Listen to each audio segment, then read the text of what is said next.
आज अनंतनाग में formal workers and informal workers जी, संगठित कार्मिक और असंगठित कार्मिक लोगों का एक कॉन्फ्रेंस चला। मुझे बहुत अच्छा लगा क्योंकि जम्मू कश्मीर का क्या दर्द है, वर्कर का क्या कठिनाई है, उसको सुनने को मिला।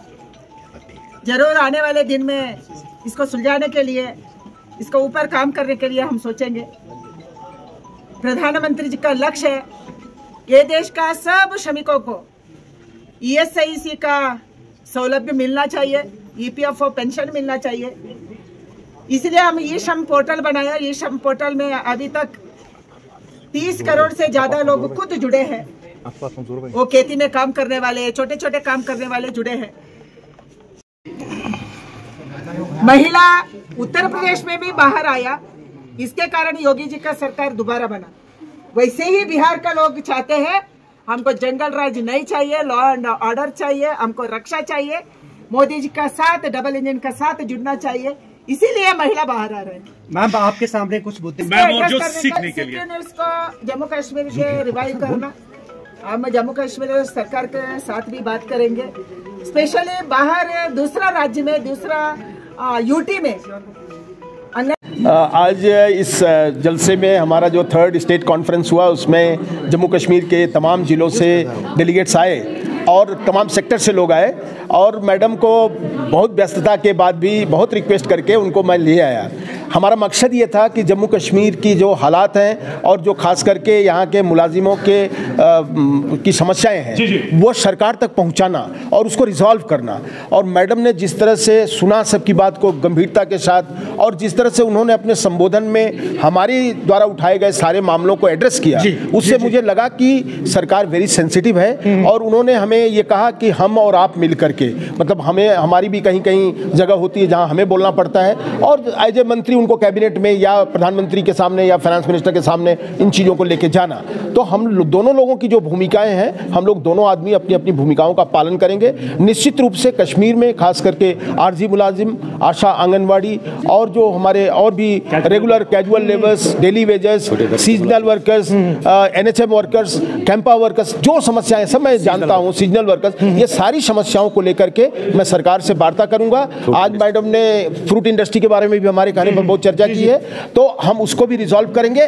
और हम अभी क्या है कि मैडम ने हमको ये कहा है कि एक पूरा इसका एक फुल पेपर तैयार करना कि किसी भी सब्जेक्ट का यहाँ क्या है, देश में क्या है, वो फुल पेपर तैयार करने की जिम्मेदारी हमें दी है। कल हमने आज जो नई हमारी स्टेट कमेटी इलेक्टेड हुई है, जिसमें हमारे प्रेसिडेंट गिलानी जी हैं और जनरल सेक्रेटरी मुजफ्फर गनाई हैं, इनको हमने कहा है कि स्टेट कमेटी की कल मीटिंग अर्जेंट बुला ली जाए। नई स्टेट एकदम निश्चित रूप से, हम लोग तो सियासत के लोग नहीं हैं, हम तो मुलाजिमों के लोग हैं और हमारा काम ही सुबह से शाम तक आज पिछले 42 साल से मुलाजिमों के लिए पूरे हिंदुस्तान में काम कर रहा हूं। तो इसलिए मुलाजिम निश्चिंत रहें कि हमारी ये जो तंजीम है TUCC, ये नेताजी सुभाष को मानने वाली तंजीम है। हम लोग जो कहते हैं वो करते हैं, हम किसी के साथ कोई कंप्रोमाइज़ नहीं करते, हम जो मजदूर के लिए कहेंगे वो करेंगे। बिल्कुल, आज ट्रेड एंड कोऑर्डिनेशन सेंटर की यहाँ पे तीसरी कॉन्फ्रेंस थी, जिसमें हमने मरकज़ी सरकार की वज़ीर मुमलिकत बराए मेहनत व रोज़गार को दावत दी थी बहैसियत मेहमान खुसूसी, और इसमें हमारे national general secretary Shri SP Tiwari ji थे। और यहाँ पे हमने मुलाजमी के मसाइल के ऊपर शेर हासिल बहस की है और एक रेजोल्यूशन अडॉप्ट किया और उस रेजोल्यूशन को हमने मरकज़ी सरकार तक पहुँचाने के लिए मंत्री साहिबा को दे दिया और स्टेट गवर्नमेंट तक भी हम इस रेजोल्यूशन को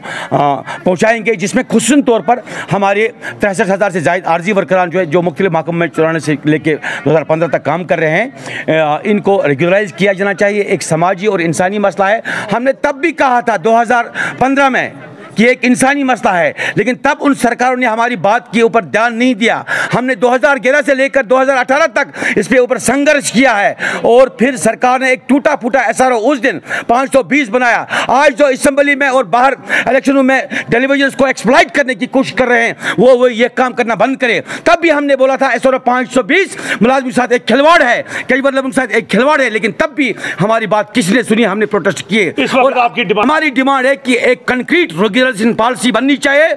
जो उमरुल्लाह साहब की क़यादत में सरकार है, जो ने कमेटी बनाई है, जिसके हेड हमारे चीफ सेक्रेटरी साहब है, वो फौरन से पेशतर उनकी मॉडलिटीज़ को तय करे और सरकार को रिपोर्ट सौंपे। और सरकार को चाहिए कि वो बिना वक्त ज़ाया किए इस समाजी और इंसानी मसले को हल करे और पिछले 25 साल से सफ़र कर रहे एनआरजी वर्करान को नौकरी के दायरे में लाए, ताकि इनके बच्चे, इनका आल जो है वो रात की सांस ले सके और ये ज़िंदगी बसर कर सके। इनके बच्चे परेशान हैं, ये अच्छी तालीम बच्चों को नहीं दे पा रहे हैं। अगर सरकार फेल हो गई तो तब, और अगर सरकार फेल हो गई, TUCC believes in 3S.